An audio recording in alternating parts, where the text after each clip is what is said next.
Welcome to the Healthful Woman podcast. Today is Monday, May 24th, 2021. I'm joined today by Dr. Jen Lam-Rachlin to discuss fetal echocardiograms. Fetal echocardiograms, or fetal echoes as we call them, are very detailed ultrasounds of the fetal heart that are done in certain high-risk pregnancies to rule out congenital heart disease of the fetus.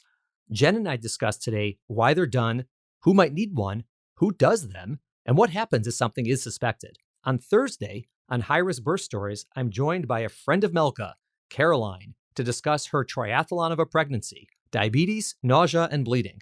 Thanks for listening. Have a great day. Welcome to today's episode of Healthful Woman, a podcast designed to explore topics in women's health at all stages of life. I'm your host, Dr. Nathan Fox, an OBGYN and maternal fetal medicine specialist practicing in New York City. At Healthful Woman, I speak with leaders in the field to help you learn more about women's health, pregnancy, and wellness. All right, Jen, welcome back to the podcast. So nice to have you here. Thank you for having me again. We're doing this remotely, but for the first time, not because of COVID, just from scheduling. Yes. Hopefully we'll all be together, but if scheduling doesn't permit, we'll do it over the phone as needed. So we're going to talk about fetal echocardiograms today. And we touched on this like a year ago when we had our last podcast, just in terms of, your interest in it and that we're doing it. But I thought we'd really do a deep dive into fetal echoes, as we call them, sort of why we do them, who might need them, what do we do, and just so people understand. But how has it been for you just in practice doing fetal echoes for, the past several years? I might be biased, but I think it's one of the most fascinating part of the stuff that we do on a day-to-day basis. I think the fetal heart is just amazing in terms of like the different pathology that we see. And it's a complicated structure, but it also makes a lot of sense, which is probably why I like it so much. A complicated structure that makes a lot of sense. I think people have used that to describe me. Yeah. It's a very complicated structure. No, but I agree. Yeah, I mean, the heart itself is bewildering to a lot of people because it's, there's a lot of parts. And not only are there a lot of parts, there's literally a lot of moving parts, right? It's in motion at all times. And so it's A, how is it built?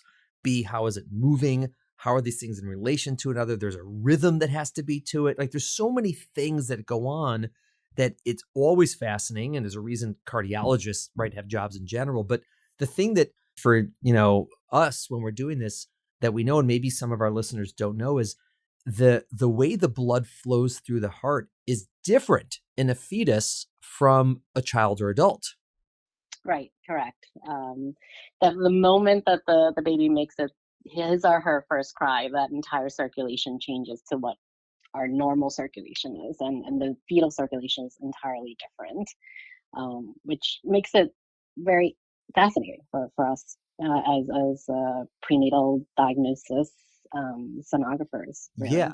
And I mean, the concept is, after birth, the way we get oxygen to our blood is we have to breathe it in. So you take a deep breath, it goes into your lungs, and then the heart has to somehow get blood to the lungs to pick up the oxygen, then spread that blood around the body to deliver it. And so that's how the pumps are working. But fetuses don't do that. They don't get their oxygen through their lungs. Their lungs are there, but they're basically dormant. They're not doing anything during pregnancy. They get their oxygen literally through their belly button and that umbilical cord. And so the oxygen that comes to the baby is totally different way. And so the fetal heart has to sort of process that and pump it to the body in a different way. And then right after birth, start using the lungs. And so the system that has evolved is so fascinating that they both work, and you can literally just flip the switch and, one thing closes, and boom. And suddenly the baby has a new circulation after birth. But part of the reason it's so interesting for us is the things that we're looking at in fetuses and what is normal or abnormal or how things are supposed to go and where they're supposed to go is different from if we were cardiologists for adults or children. Correct. Things that we look at are very different than what an adult cardiologist will look at. And exactly as you said, like, the baby gets oxygen from the umbilical cord. And I think the moment that I learned about just how oxygen is shunted through these very intricate systems and how smart that vascular system is, and then all of that turns off right when the baby is delivered and the cord is cut. And that's like, I remember having like this moment where like, oh my gosh, that's like genius, right? Like how that occurs. It's really crazy, and it's like, like one flap closes, another flap opens, and like boom, like suddenly the baby's like rolling, and it works, almost always, right? Babies they go from underwater creatures that literally don't have to breathe ever, and they suddenly get pulled out of the water and they start breathing and everything starts working. But again, it's, when we're underwater and we have like scuba gear on, we're still breathing through our lungs. Like we have equipment so we can breathe through our lungs. But when they're underwater, they're not. They're like fish. They're breathing in a totally different way. And then they suddenly turn, it's like, millions of years of evolution in like 12 seconds after birth, which is which is just crazy.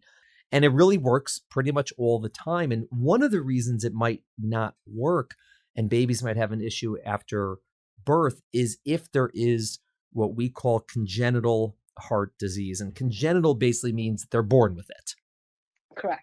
Yeah, just basically like something was malformed in the heart system that was developed in utero at birth, and that may need correction after delivery.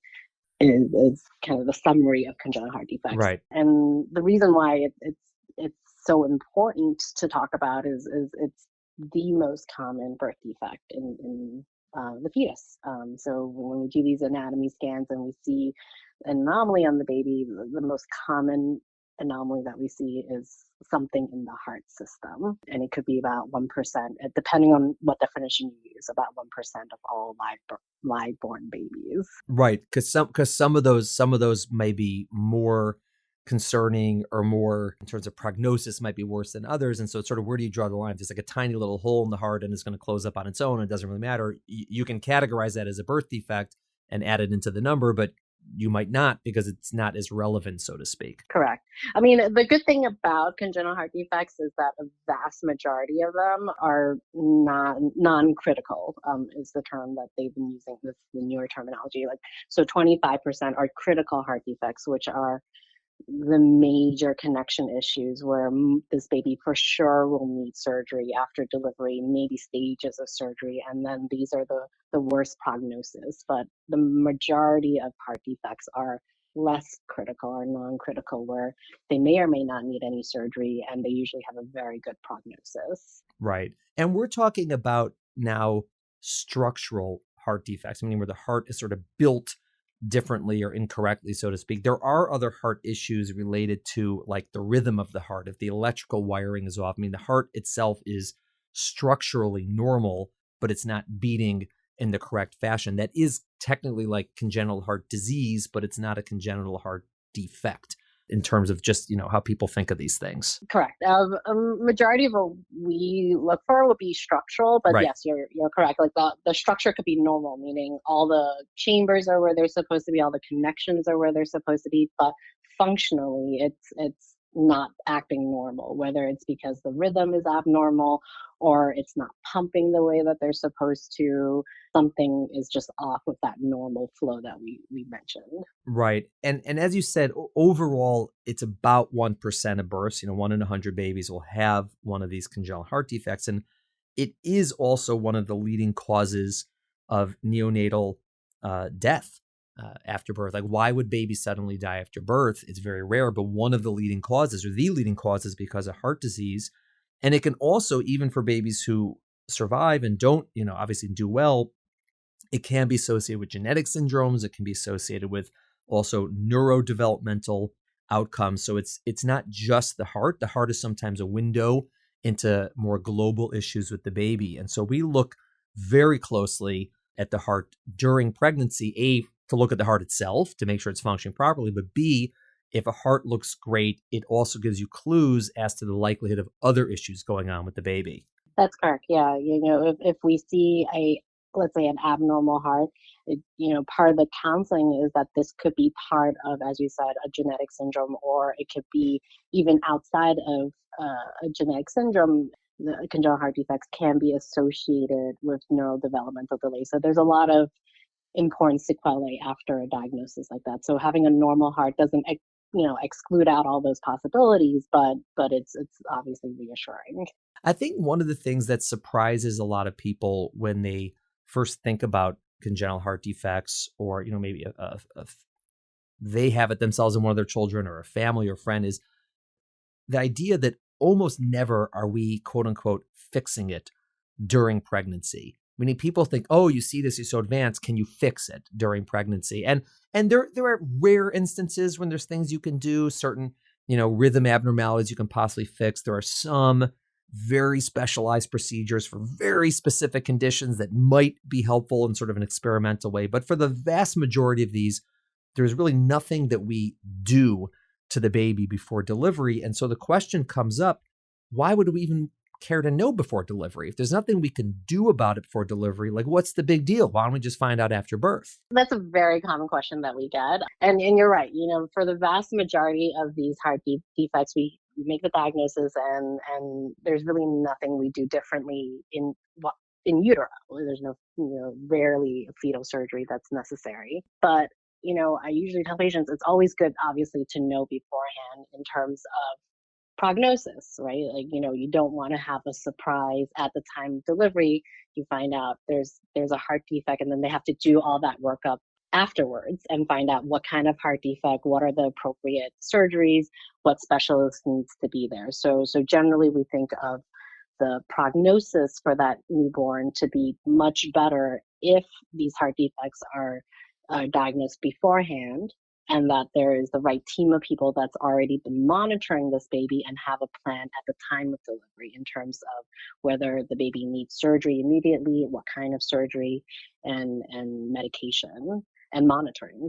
Yeah, yeah. That can't be overstated how important that is. I mean, the difference between a baby that's born with a heart defect that's anticipated and known about in advance versus the baby that's born with a heart defect that is discovered after birth, particularly a major one that's going to require some sort of surgery or treatment, it's night and day. First of all, you may have delivered in the wrong hospital, right? So there's only so many good pediatric cardiothoracic surgeons on earth, right? That's a pretty specialized field. They're not in every single hospital babies are born at. And so if you deliver at a hospital and one of those people doesn't work there, your baby's going to get transferred to have surgery elsewhere by someone who's never met you, never met the baby, is going to have to do everything after birth. So A, it could delay the surgery. B, you're not going to know what's going on. And C, the mother and baby might be in different hospitals potentially. Whereas if you know in advance, you can say, okay, my baby's probably, again, you don't always know in advance, but probably is going to need A, B, and C. Let's deliver in this place. Let's make our plan to deliver there. And also right after birth, frequently the way we find out the babies have a congenital heart defect, if it wasn't known in advance, is they turn blue in the NICU or in the nursery or at home even potentially. And then it's a crazy emergency and potentially the baby could be harmed during those events. And so if you know in advance, you will have the measures in place to prevent the baby from turning blue, from not getting enough oxygen because the heart isn't pumping in the right directions. And so it is thought that diagnosing these in advance absolutely improves the outcomes for the babies. They are better off having it diagnosed before they're born. Correct. And I think also a lot of, diagnosing it beforehand also just allows the parents to have, informed information in a somewhat calm fashion, right? Like you get the diagnosis, there's a moment of shock. Of course, you don't hear anything that we're saying, but then once they're able to kind of settle down and read through all the materials, generate a good list of appropriate questions to ask for all the specialists, it kind of makes them more informed in the decision making of what to do with this pregnancy and what they need to do for the baby. That's obviously another important component of why it's important to know beforehand. Yeah, I mean, this hits people like an anvil. I mean, when they get a diagnosis like this, I mean, their whole world has changed. Usually people go through the same stages of grief, that they go through. It's the same types of things, that people need time for their denial, their anger, their bargaining. This happens. This is normal to process this. And if you find out 2 days after birth and the baby's having surgery 2.1 days after birth, that's not a lot of time to process what's going on and to understand. Whereas if you find out at, let's say, 18, 20 weeks of pregnancy, you're going to have 6 months before the baby's going to have surgery. You have plenty of time to, talk about it, think about it, understand, figure out for your family, who's the surgeon, let's meet the surgeon, and to sort of wrap your heads around it. And it definitely makes the experience of it ultimately, I think, a little bit more reasoned, as opposed to just the fear and the panic that's again expected, but there's a lot of time to recover from that, so to speak. Some of these heart defects can be associated, as we said, with genetic syndromes or abnormalities. So offers the patients an option to do like their amniocentesis to see if the baby has a genetic syndrome, because that might also change prognosis for the baby, right? Like if the baby on top of having a heart defect, there is also a genetic problem, then this is what to expect, right? This is the prognosis for that. So it kind of gives, again, the parents more information and the ability to gather more information before the baby's delivered. Right. And you may choose, how you manage the baby. So, for example, in like an extreme circumstance, you could have someone who, at 20 weeks of pregnancy comes, they haven't, they sort of haven't had ultrasounds until then, or sort of spotty. And they come at 20 weeks to see a major heart defect. And ultimately, they decide to do an amnio and find out the baby has, let's say, trisomy 18, which is a pretty bad genetic condition. They may, after birth, because of the prognosis, say, we're not going to do surgery on the baby for that reason. Whereas if you only found out about the defect 2 days after birth, you wouldn't have that opportunity to think about that and make a more reasoned decision about what to do. And I think, again, having information is generally a good thing in these situations. And I think the elephant in the room when this comes up is always termination, right? Having an abortion because of it. And people are afraid, oh, you're just looking because if there's a problem, you're going to tell me to have an abortion, to abort the baby. And we hear that. And I think, unfortunately, that probably does occur. I'm sure there are people on Earth and in the US that they see some sort of abnormality and the doctor says, oh, you need to have an abortion because of A, B, and C, and sort of not an informed way. And, again, in this country, it's legal and people choose to do it. And there's a lot of decisions that are made, but we don't do the ultrasound because we're looking for babies who need to be aborted. Like, we're doing the ultrasound for the vast majority of them so they can have information. Because, again, the majority of these findings are ones where the babies will survive, usually have very good quality of life. And again, based on the exact diagnosis, but at least it gives the parents an opportunity to understand and make an informed decision about what they do and don't want to do in these circumstances. And at least in our practice, I would say my experience, the vast majority of people don't terminate pregnancies when there's congenital heart disease. Again, it depends on the severity of it. In other parts of the country, it's probably never. In other parts, it may be more frequently, but that's not the reason we're doing it. We're doing it to improve outcomes for the babies. We're not doing it to look for the ones to have an abortion. Correct. I think that's exactly on my mindset. We look for these things to hopefully help improve the outcome for the baby, assuming, the baby, they carry to term and there's a live born baby.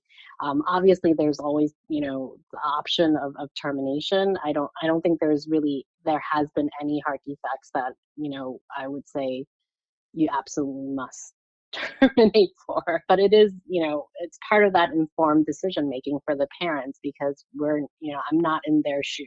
I don't know what they're able to handle and what they might not be able to handle, but at least they have all the information. And there are some heart defects that are very much associated with years of potential stages of surgery. And with each surgery, there's always the thought, like, will this child survive? So when you look at the outcome, outcome data is great, but they always put that caveat of if the baby survives the surgery, right? Right. So that's never good to hear as a parent. Right. Everything's going to be fine unless something horrible happens. Yeah. It's a valuable statistic because parents are often thinking, what is the chance I will have a very sick child who is suffering? Sometimes even more so than what is the chance my baby will survive. For some people, they can wrap their heads around the idea that the baby may have a condition for which he or she may not survive. Again, it's horrible, but they can sort of like grasp that. Whereas the idea of your baby may have a condition where he or she may be very sick for a very long time, that is, for many people, more difficult to deal with potentially in their minds and emotions than the idea of a baby that might not make it. Mm-hmm. Correct. Who's at risk for having a baby with congenital heart disease? Like, who should wake up and say, oh my God, I'm at increased risk for this? Generally, it can occur with really anybody, even if you don't have any quote unquote risk factors, right? Like, say the general population risk of having a child with congenital heart disease is about 1%. But there are certain patient populations that are at higher risk than that 1%. That list is ever expanding. But some of the common reasons or common patients that come for an echo is because that they are in this higher risk category. The easiest example would be if the patient themselves were born with a congenital heart disease or their spouse was born with a congenital heart disease, that you're going to be at higher risk of having a child that has either the same heart disease or something different. And that's probably one of the more common referral, some family history if it's not just the patient or the spouse. Right. Or a previous child had a heart defect. Exactly, or a prior child.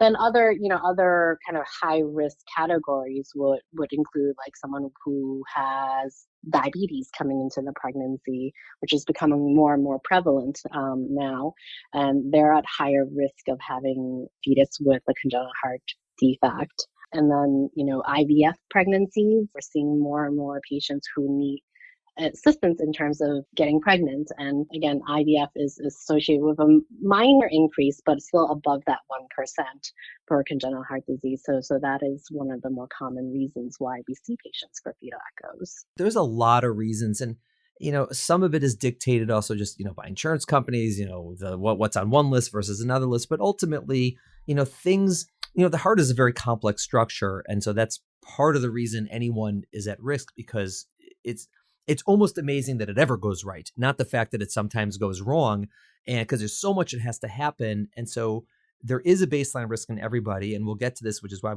all pregnant women look at the baby's heart very closely.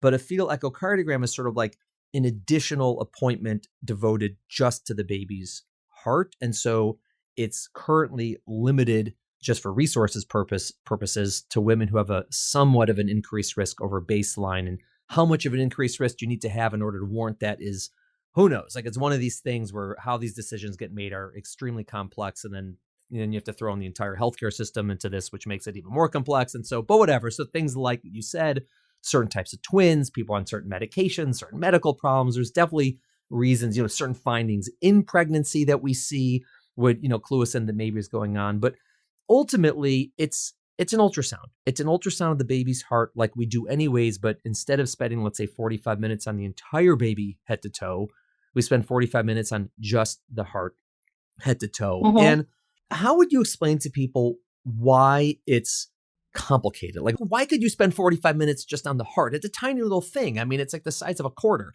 so how are you able to spend an hour on that? So, that's the fascinating thing about the heart. And what I usually tell patients, it's probably one of the smallest structure in the baby, but it's the most complicated, right? This is what keeps the baby alive, keeps us functioning, keeps all the organs alive. So to do an echo is really a very fine and systematic way of looking at all these big details and also mainly the finer details of the heart to make sure things are, the valves are flapping the right way, the blood is moving in the right way, that there's nothing that's very subtle that's not normal and might warrant some further evaluation. Right. And I can argue that I could spend more than 45 minutes on the heart sometimes.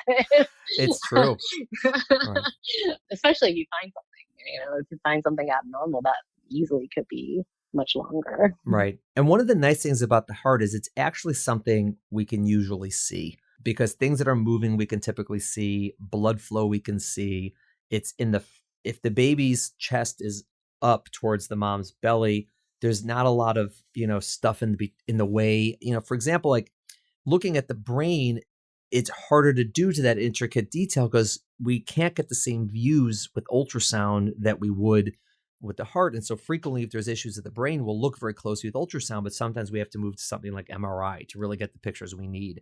With heart, essentially never. I mean, you pretty much everything you're going to do is by ultrasound in the heart. Mm-hmm. And so when you're talking about this very detailed analysis of the heart and the echocardiogram, what is different between the looks we get in an anatomy ultrasound, which is, again, it is thorough, compared to what we do in an echocardiogram? How would you explain that to somebody? That's a good question. It really depends on what is included in your anatomy, right? So by the books in the anatomy scan previously for the evaluation of the heart, what's required really is solely just a 4-chamber heart view, which is literally a shot up to say there's four chambers of the heart and they look normal. Recently, the guidelines have included to at least try to look for what's called the outflow tracts, right? The two big vessels are coming from either side of the heart, the right and the left. But with an echo, we're looking at, if you count it's about like 9 different structural views, plus we're looking at blood flow, right? And we're looking to see if there's normal flow, or is there some turbulence in flow? Is there some restriction in flow? Is there blood flowing in the wrong direction? Are certain structures that are missing that are generally not included in that anatomy scan? So it's a lot more information that we get. And obviously, the pickup rate of congenital heart disease changes based on what views you're looking at, right? So, historically, with just an anatomy four chamber view, the best you're going to pick up is maybe 30 to 40% of heart disease, heart defects. When we talk about some of these critical heart defects, a lot of it includes outflow tract issues. So we're missing these major heart defects if we're just doing the four chamber view. When you do a systematic echo like we do for these formal echoes, your pickup rate increases up to the 90s. So that's a tremendous difference in terms of diagnosis. Yeah, and I definitely want to spend a little time on this because there's so many important points there. And first of all, one of the really interesting things I remember from my fellowship when I was training is we would have these conferences where we would, the fellows and the attendings, and we would meet together, both the OB side and the pediatric side and the cardiology side, and they would present these either fetuses or babies based on, whether they're born or not, with these really complex heart diseases. I mean, crazy stuff. You need like a map and a ruler and a cup of coffee to figure out what's going on there. And then they would say, here's the picture of the four chamber view of the heart. And it's perfect. Yeah. It's like the most normal four chamber. And you're like, and this is what the heart looks like. And you're like, oh my God. And one of the lessons is many abnormal hearts, you can get a normal four chamber view. And like you said, and that's how it is, right? The four chamber view only picks up certain heart defects, but not many others. And, part of this is why it's hard to like go on Google or go in studies and figure out what we're doing and what you're going to pick up and what you're not, because there's one variable is the views you're going to get, right? So if you're only going to get a four chamber view, or let's say a four chamber view plus what we call the two outflow tracts, you're going to pick up a certain percent just from those three images. But the thing to keep in mind is it also depends who's doing it. So for example, if I sent a patient to you, to Jen Lam, and I said, listen, I need you to do a quick scan of this heart, get me a four chamber view, right? You could do that. You could get me a four chamber view and send it to me, but there's no way that a baby with crazy heart disease is going to get past your ultrasound because you'll notice right away while you're trying to get the four chamber view, oh, this is off, this is off, this is off. I'm going to sort of get other views.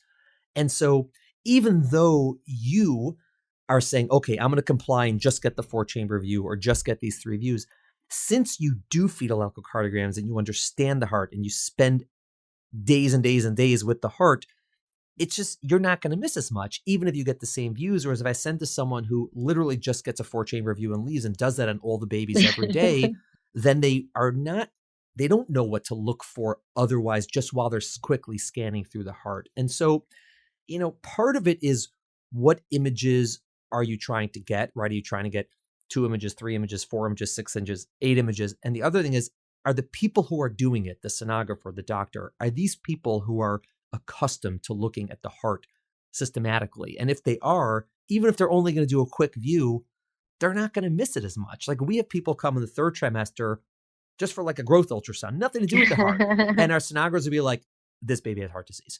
And they weren't even trying to look at the heart. And it's glaring at them because they know what to look for. And that's such an important variable that I can't stress enough, that part of getting these things picked up is having ultrasounds in places, even if you're not getting the echocardiogram, in places that do echocardiograms, because they will know. They will very unlikely miss something. They'll say, oh, we need to do an echo because there's something wrong. Right. Yeah, I agree. I forget sometimes that, like, how, that I do have that bias of this is what I do on a daily basis. This is why I like this. This is very easy for me to pick up. And I do forget that, that not everybody is trained that way, and not everybody who's doing anatomy scans are able to really pick up these nuances, that there's something abnormal aside from the four chamber might look totally normal, but when you're scanning to get the four chamber, there could be something else let's say occurring in the aortic arch or something like that. Even though it's not technically part of the four chamber, we would pick it up in our centers, but probably not in a different center that doesn't routinely do these. Right. And I think that also is part of the decision. Do I need a fetal echocardiogram? And, need is a strong word, again, because exactly it's just about improving the odds of picking something up. But I would say if the standard anatomy ultrasound that someone is getting is very basic and done in places that don't do them all the time and don't look at hearts all the time, then if you have risk factors, yeah, you should probably go somewhere that does this all the time, whether it's a maternal fetal medicine place or whether it's a pediatric cardiologist or whether it's a radiologist who does a lot of these, and have them look at the heart. But if you're already going to one of those places for routine care and they're looking at the heart in a pretty thorough way, maybe there is, maybe there isn't an advantage of getting an echocardiogram. It sort of depends on the circumstances, and you can listen to the recommendations. But if they didn't recommend an echocardiogram, and these are people who do them, it's unlikely you need one. Let's put it that way. Mm-hmm. Mm-hmm. I agree.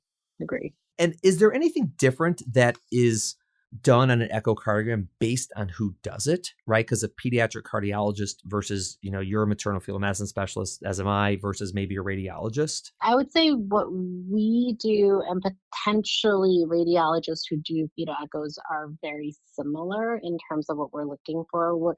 Our goal is really to see like structure. Is this normal, not normal? And then overall like rhythm and function. But the pediatric cardiologists will look at it from a different view where they're mostly seeing these children after delivery. So they kind of know what to look for to give prognosis for the parents, right? In terms of, well, if this shows this, then these are the better prognosis. So the pediatric cardiologists kind of look a little bit more in depth in terms of like overall function, sizes and calibers of certain vessels to decide whether this baby can have like certain types of surgery and correction, and then give them a prognosis that way. So for us, we're primarily looking to see that there is a heart defect that warrants an evaluation by the pediatric cardiologist. And generally, we're able to give like a diagnosis of what the heart defect is. But then the cardiologist does that extra step of looking to see, how severe, how's the function, and then also what kind of options are available in terms of procedure after delivery. Yeah, I mean, the way I look at it and explain it to patients is certainly there are pediatric cardiologists who do fetal echocardiograms. Not all of them do. There are many pediatric cardiologists who are not comfortable doing fetal echocardiograms because, again, as we said, the hearts of children are different from the hearts of fetuses. And if they're not trained in that and not comfortable doing it, they probably won't offer it. They'll say, no, you have to go to, my colleague. But the ones who do them, they do them a lot. And certainly that's a good place to go. If you're seeing someone who does them like a maternal fetal medicine specialist, frequently that's all you'll need to do. But if there is a heart defect that's picked up and there's a question about does the baby need surgery or not, what is the prognosis, what is the management going to be like after birth, usually the pediatric cardiologist will have a lot more insight on that. Even if they totally agree on the images, it's just because that's what they do, right? That's their job. So they'll say, well, yeah, I take care of these kids. Here's what you should expect. Whereas for us, it would just be from reading about it. We don't take care of the children. So we may have some insight, but not the same that they would. And so usually it ends up being that anyone who does this, like maternal fetal medicine, always works hand in hand with pediatric cardiologists. And based on that relationship, it'll determine how many patients start with the MFM and then go to pediatric cardiology, or just one versus the other.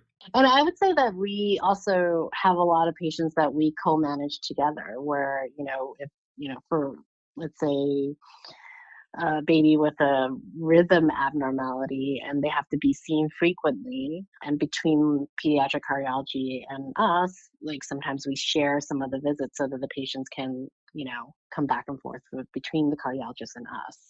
Or like there's a fair amount of patients where, they agree with the diagnosis and they would kind of punt it to us and say, we're going to see these patients routinely, but if something else comes up, then refer back the patient to the cardiologist. But for now, we'll just manage, right, until delivery. The benefit from our standpoint is that we kind of take a look in terms of like the entire pregnancy too, right? Like it's not just the diagnosis of the heart defect, but also just the counseling of what does this mean when it's diagnosed prenatally, in terms of, as we said before, like genetics, how do we manage the pregnancy differently? Maybe there's some delivery considerations that we have to think about that the pediatric cardiologist might not necessarily be talking to the patient about. Exactly. Yeah. And I think each situation is unique in terms of how much time will they need to spend before delivery with pediatric cardiology versus us. And some situations they have to see pediatric cardiology like every week. And other situations they see them once and then they say, well, see the baby after birth. And it's everything in between. And again, the same thing with us. Some of these situations involve, okay, well, how often do we have to monitor how the baby's growing? Is the baby at risk for certain things that we have to follow? Do we have to deliver early? And all these other obstetrical nuances that the pediatric cardiologist wouldn't have the insight in, just like we wouldn't on how the baby's treated after birth. And we have a concept of what's done and they have a concept of what we do, but certainly you want everyone doing what they're most expert at in this environment, which is again why in pretty much all well-functioning systems, the pediatric cardiologists and the maternal fetal medicine doctors are really friendly.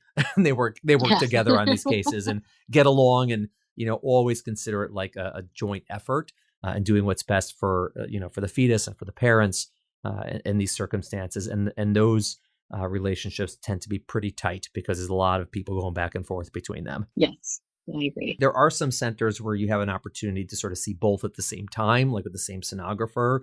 That's generally the exception in the US, but it happens. Bigger academic centers, they have the capability maybe of doing that.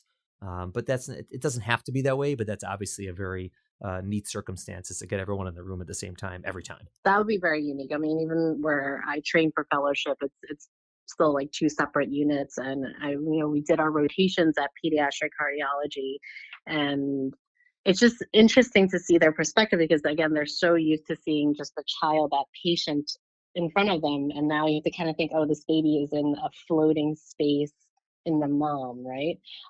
That's a little unique for them. And I remember going there the first day and they're scanning the mom like upright, like she was sitting upright. And they're like, well, I'm like, why would you do that? Why? It's like such an awkward position to do ultrasound. They're like, well, she's pregnant. We can't have them laying down. I'm like, you could go ahead and lay them down. It's fine. And it was like mind boggling for them to do that. Right. If she's upright, then I think the sonographer would have to lie down. I know.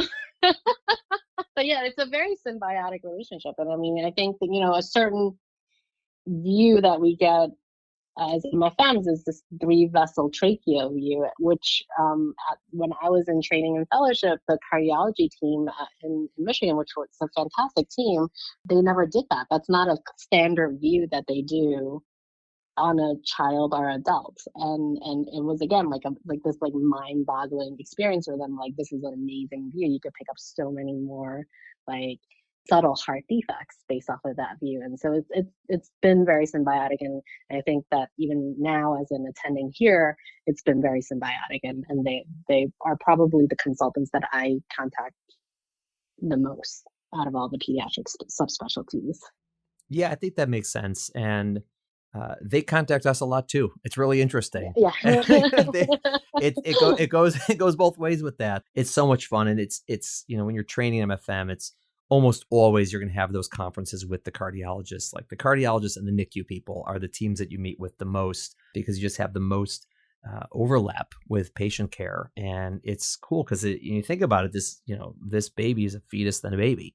It's the same being, right? And so it's just, and we're totally on it when they're the fetus and they're totally on it when they're the baby, but there has to be some overlap there. And it does work out pretty well.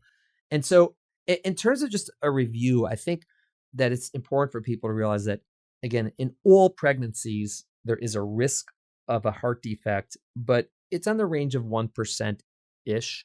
And the majority of them, like you said, are not critical, but some are.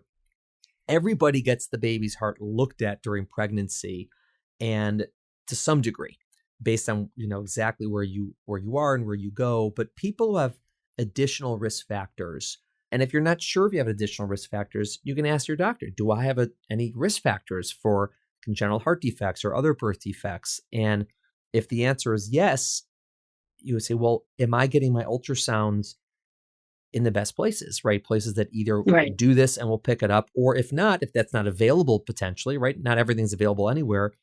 Do I need to get a fetal echocardiogram with either a pediatric cardiologist, or maybe I will travel the 2 hours on that one time to get that one ultrasound versus the other 8 I'm getting in pregnancy? And it's a conversation. And, your doctor midwife should be able to talk about these things with you and say, oh, no, you don't need this because of A, B, and C, or you do need this and we're going to do it here and there. And these are very typical conversations that happen over the course of pregnancy. And when an echocardiogram is done, it's an ultrasound, just like the ultrasounds you get for every other reason in pregnancy. The difference is, again, we just hone in on that fetal heart for 30 to 60 minutes, as opposed to the entire baby head to toe. And we look at all the details of the heart.